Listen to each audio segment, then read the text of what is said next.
Welcome to Lantern and Shroud, a podcast of ghost stories, folklore, and the things that haunt the spaces in between.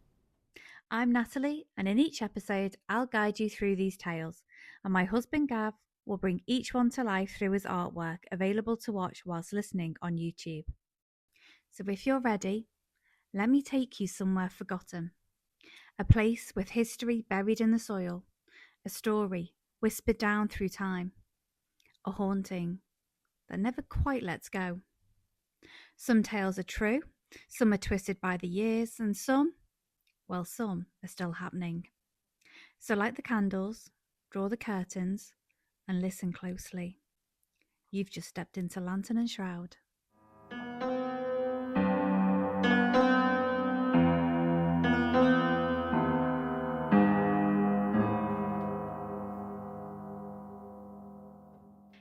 Every theatre has its legends, but some play on long after the curtain falls. In this series, we're stepping through the stage doors of London's West End, peeling back velvet curtains and shadows alike to find the figures who refuse to leave the stage. And where better to begin than the Theatre Royal Drury Lane? This theatre isn't just a home to performance, it's a monument of centuries of fire, ambition, tragedy, and ghosts. Its stories are stitched into the walls, embedded into the soil beneath your feet. Listen closely, and you might hear them still. London's theatreland glitters with glamour, but at Drury Lane, the darkness has always run deeper. The site of the Theatre Royal Drury Lane has seen more than 3.5 centuries of drama.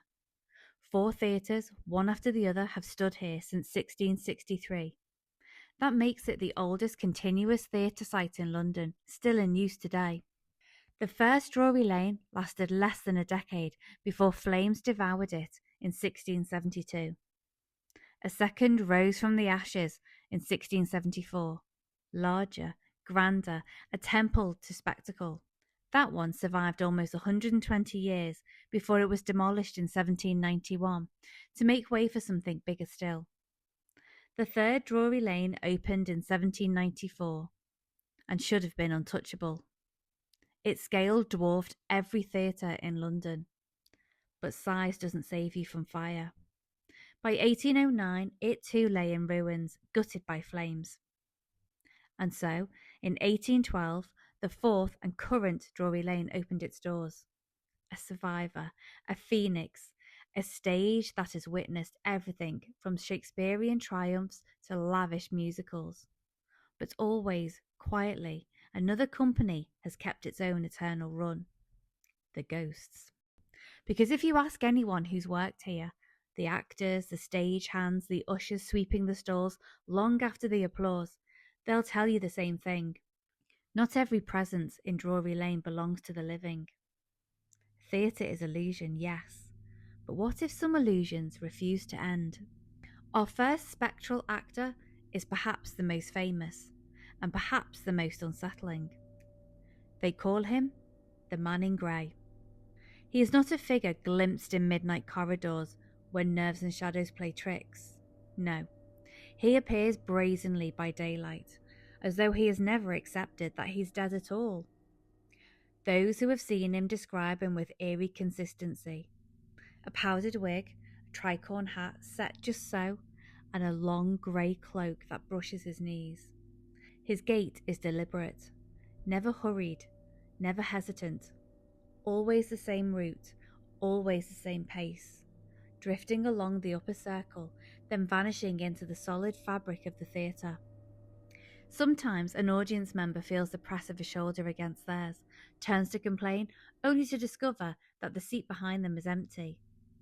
Sometimes stage hands, dusting velvet seats in the quiet of morning, catch sight of him slipping through plaster and paint, as though the walls themselves were curtains drawn aside just for him.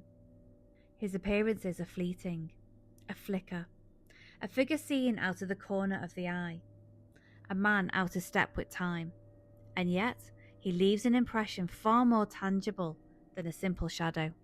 For the actors, he is no ordinary ghost, he is a herald. They say the Man in Grey is a good omen.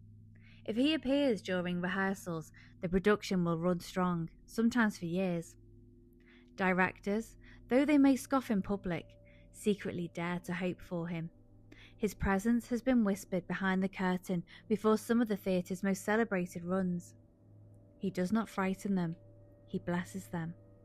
A silent patron in powdered wig and cloak walking the aisles.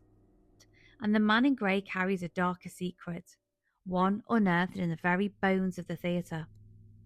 In 1848, labourers were repairing part of Drury Lane when they broke into a hidden recess sealed deep in the fabric of the building. What they found there still chills the blood. The body, or what remained of it, was slumped in a cruel curl, its posture that of someone wrenched violently from life. The tatters of a cloak, grey with dust, still clung to the bones, and driven deep into the ribs was the blade of a knife, its iron rusted, its violence fresh, even after more than a century. The discovery caused a ripple of fascination and dread. The man in grey, once a whisper, now had a body, a crime scene, a murder. But no records tell his story. No newspapers announced a missing gentleman in tricorn and wig. No court case ever sought justice for a man bricked into the very walls of the theatre. His life and his violent end vanished from paper and memory alike. Which leaves only speculation. Was he a patron, lured into a deadly quarrel in some shadowy corridor? A man who knew too much of debts and wages, silenced before he could speak? Was he the victim of a love affair soured, or a duel unfinished? Perhaps even a spy, dispatched quietly and hidden away forever. And so, the man in grey walks, through rehearsals, through matinees, through walls that once enclosed his bones. Some in the audience laugh off the legend, nudging one another when a giraffe passes unexpectedly through the stalls. For to see him is to know your show is touched, blessed perhaps, or cursed. The line between the two has always been thin. And what is theatre, after all, but a bargain with illusion? The man in grey may be no omen at all, but simply the theatre's way of reminding its players that the stage belongs to the dead as much as the living. A role he never auditioned for, but one he will play forever.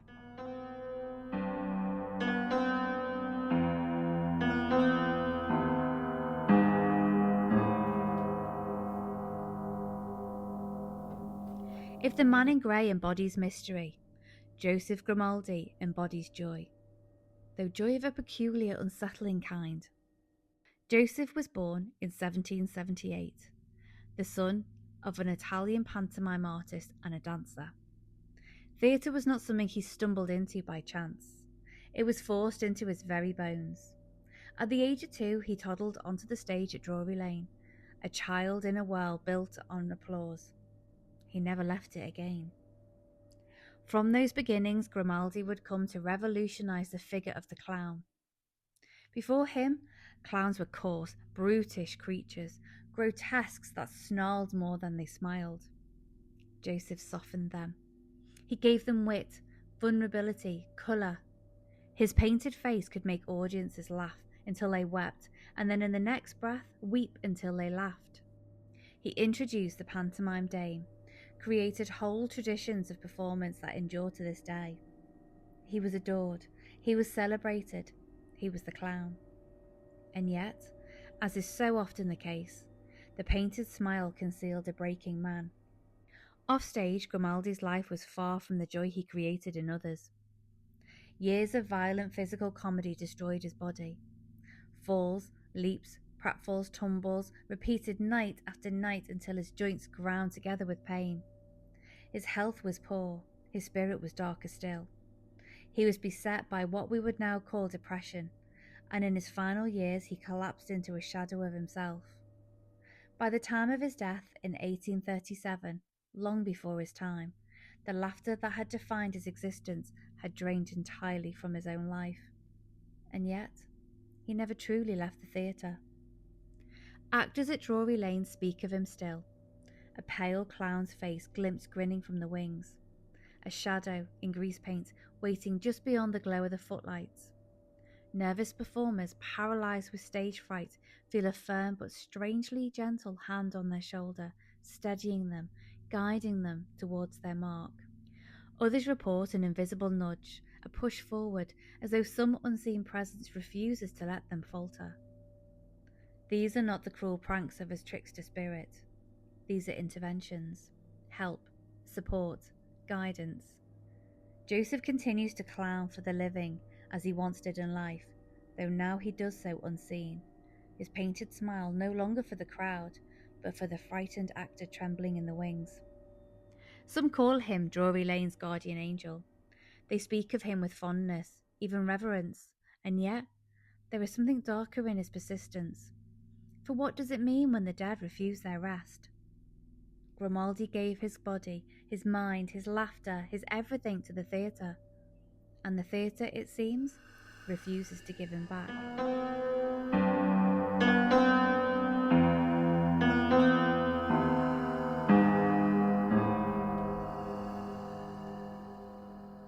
Now, imagine you are standing in a silent corridor of Drury Lane long after midnight. The stage is dark, the seats are empty, stretching away into shadow. And then it comes, sudden, invasive, inescapable. A wave of scent. Lavender. Sweet at first, almost pleasant, but cloying, suffocating, thick enough to catch in your throat. Too strong. The air grows heavy with it, though there is no one there. If that fragrance lingers, if it presses on your senses like a weight, you may have crossed paths with the ghost of Dan Leno. Born George Weil Galvin in 1860, Dan was a child of the stage. By 10, he was already a clog dancing prodigy, tapping rhythms on wooden boards with impossible speed and precision. He was quick, nimble, inventive, and audiences adored him. By adulthood, he had climbed from the smoke-filled music halls into the bright limelight of pantomime, earning a new nickname, the King of Pantomime. On stage, he was all mischief and laughter. Off stage, the shadows closed in. Dan's mind was never still. Fame, pressure, and the relentless grind of performance wore him thin. His body began to fail him, his health collapsing under illness and addiction. He drank heavily, his thoughts turned darker. He began to fray at the edges, slipping into paranoia, confusion, a mind gnawed at by madness. One humiliation haunted him more than any other, his bladder failing in ways he could not control. To mask the unmistakable smell of urine, he drenched his costumes in lavender, a strong perfume that might conceal the truth, but could never disguise his shame. And so that scent, sweet, suffocating, became his signature, his mask, as much as the makeup he wore on his face. By 1903, the stage could no longer contain him. His performances grew erratic, his mind unravelling. At last he was committed to an asylum. The King of Pantomime, reduced to pacing endless halls, muttering fractured lines to an audience that never applauded. He died there in 1904, aged just 43. But like so many who gave their lives to Drury Lane, Dan never truly left it. To this day, performers whisper of faint clog steps tapping in the stillness of night, echoing from his old dressing room long after the theatre is emptied. A shuffle of rhythm, a soft beat, as though some unseen dancer rehearses in eternity. And always that smell, lavender, rolling through deserted corridors, lingering in dressing rooms that should be silent. Some say it's comforting, a trace of a man who loved his craft too dearly to leave it behind. Others find it unbearable, as though the theatre itself exhales his suffering. No one sees him. No pale figure waits in the wings, but they know. They know it's Dan. Not haunting out of malice, perhaps, but neither at peace. A king who refuses to surrender his crown. A performer still searching for the laughter that once sustained him. A man who drowned himself in perfume so that no one would smell the truth, and who now leaves that perfume behind. A warning, a memory, a ghost that clings as tightly as grief itself.